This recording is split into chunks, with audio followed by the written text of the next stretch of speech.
Savez-vous que l'expression dresser la table date du Moyen-Âge? Il n'y avait pas de pièces uniquement réservées au repas, surtout dans les maisons les plus humbles où une seule pièce servait d'espace de vie, de chambre et de salle à manger. Il fallait littéralement dresser la table en posant des planches sur des tréteaux. L'art de la table est certainement la partie la plus connue de l'étiquette. Cette vidéo étant en français, il y a de fortes chances que vous viviez dans un pays francophone. Par conséquent, j'enseignerai ici l'art de la table à la française. Sachez néanmoins que même si l'art de la table nord-américaine ou anglaise sont légèrement différentes, si vous maîtrisez celle à la française, vous vous en sortirez. Même si vous vous trouvez à l'étranger d'ailleurs. L'essentiel, c'est d'être raffiné. Il peut être intimidant de se retrouver devant une pile d'assiettes, des rangées de couverts et différents verres. On peut d'ailleurs facilement se perdre aussi si l'espace est restreint entre les convives, notamment sur une table ronde. On ne sait pas si les verres, l'assiette à pain nous appartiennent ou s'ils appartiennent aux voisins. Pour résoudre cette question, voici l'astuce. Avec vos deux mains, vous joignez votre index à vos pouces pour former avec la main gauche un B et avec la main droite un D. En anglais, on dit B comme butter ou beurre et D comme drinks. Drinks qui veut dire boisson. Donc vous avez le D ici pour les drinks et le B ici pour butter ou bread pour le pain et le beurre. Les couverts seront toujours placés selon l'ordre des plats. Vous commencez toujours de l'extérieur vers l'intérieur. On ne met jamais plus de 3 couverts de chaque côté de l'assiette. Le couteau, il se place toujours à droite de l'assiette, la lame vers l'assiette. Et la fourchette, elle se trouve toujours à gauche, les dents en bas. Alors, il s'agit d'une table à la française, donc les dents sont en bas parce que historiquement, les aristocrates mettaient leur armoirie derrière les couverts. Les Anglais, leurs armoiries sont devant, donc leurs fourchettes sont toujours les dents vers le ciel. Et la cuillère à soupe se place à droite du couteau. Pareil, le dos pointé vers le ciel. Après manger, veillez à ne jamais croiser vos couverts. Il est d'usage de les placer en parallèle dans l'assiette, la lame du couteau vers le centre et les dents de la fourchette vers le haut. Pour le dessert, la fourchette et le couteau à dessert sont préférables à la cuillère. Ils ne sont pas disposés sur la table mais apportés en même temps que le dessert. Cependant, si votre dîner n'est pas formel, vous pouvez les placer sur la table. Au-dessus de l'assiette, par ici, les dents vers la nappe pointées vers le couteau. Donc ce sera, imaginons que ceci était une fourchette à dessert, elle sera placée comme ceci. Les verres se placent sur le côté droit, légèrement au-dessus de l'assiette, de la gauche vers la droite, en ligne diagonale. De la gauche vers la droite en ligne diagonale, du plus grand au plus petit. Donc ici vous pouvez voir que ce verre-là est bien plus grand que celui-ci. Il s'agit du verre à eau et le plus petit sera le verre à vin. Alors je vous ai mis ici un gobelet, c'était pour... alors il ne se met pas du tout là, c'est parce qu'en général on n'a pas des verres à eau à pied comme celui-ci. En général dans les maisons on a un verre à eau simple sans pied. Donc dans ce cas-là, on va le mettre comme ceci parce qu'il faut garder un sens esthétique et garder le verre le plus grand vers le plus petit. Donc si imaginons que vous n'avez pas de verre à eau à pied, dans ce cas-là, ce serait comme ceci. Les verres à vin se placent de gauche à droite par ordre de taille décroissante, donc du plus grand au plus petit. On place le verre à vin rouge, puis le verre à vin blanc à sa droite.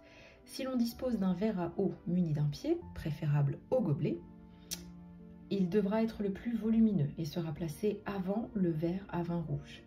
Pensez à bien aligner ces 3 verres. En France, cet alignement doit être fait sur un axe diagonal. Chez les Anglais, ce sera parallèle au bord de la table. Donc ce sera comme ceci. Bien parallèle. Mais les Français le font de manière diagonale. La flûte à champagne, elle se place à droite du verre d'eau, un peu en retrait, donc comme ceci. Il est préférable de boire son champagne dans une flûte plutôt qu'une coupe. Les bulles et l'effet effervescent durent plus longtemps dans une flûte. Et le mieux top du top, c'est le verre tulipe. Mais ça, c'est vraiment pour les professionnels. On tient le verre par la base ou la jambe pour ne pas laisser de traces sur le calice, parce que ce n'est pas esthétique. Et cela permet d'éviter de réchauffer le vin et de changer le profil aromatique. Donc on voit énormément de personnes tenir leur verre à vin comme ceci ou comme cela, et c'est faux. Il faut le tenir comme ceci, avec le pied. Apportez un soin particulier à garder la même présentation pour chacun de vos convives. La symétrie est très importante lors du dressage de la table. Pour le remplissage des verres, on remplit le verre à eau de moitié et en bonne maîtresse de maison, on sert tous les verres à eau avant que les convives ne se mettent à table. Le verre à vin se remplit au tiers, à la moitié maximum, pour permettre de l'aérer.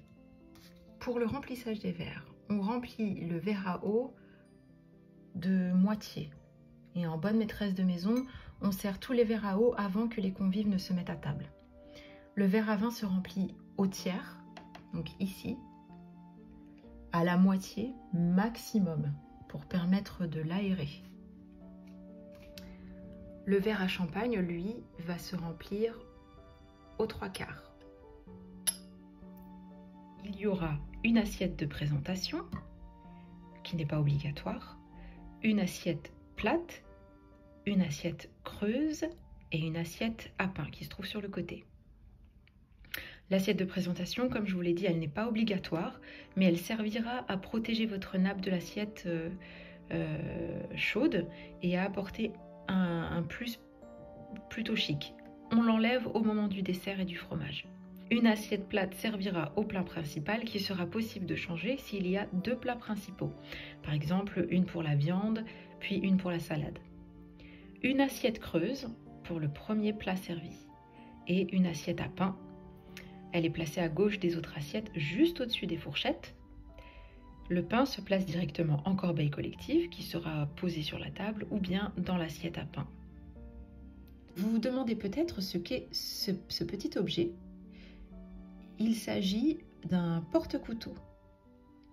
Alors, vous n'en verrez pas dans les grands restaurants, uniquement pour la simple raison que si vous voyez un porte-couteau, ça veut dire que les couverts ne seront pas changés. Mais un grand restaurant est supposé avoir tous les couverts disponibles. Mais dans les maisonnées, c'est tout à fait courant. Donc, il vous permet en fait de ne pas changer de couvert et d'éviter de salir votre nappe et d'éviter de mettre vos couverts comme ceci, parce que ça ne se fait pas. Vous ne voulez pas non plus les poser sales sur la nappe, donc il y a un porte-couteau. La serviette se place sur l'assiette pour un dîner informel. Cependant, elle se trouvera à gauche de l'assiette pour un dîner formel. La table doit être suffisamment grande pour qu'un espace de 40 à 50 cm sépare les convives. La nappe, on peut mettre une nappe. Le choix le plus élégant sera la nappe blanche, qui doit retomber à environ 30 cm du sol. On y met en dessous une nappe molleton qui protège la table, qui rend le dîner plus confortable et assourdit le bruit des couverts. Alors, il y a d'autres règles à respecter. Notez-les bien. Le vin ou la carafe à décanter se place devant le maître de maison, parce que le vin n'est toujours servi que par l'homme.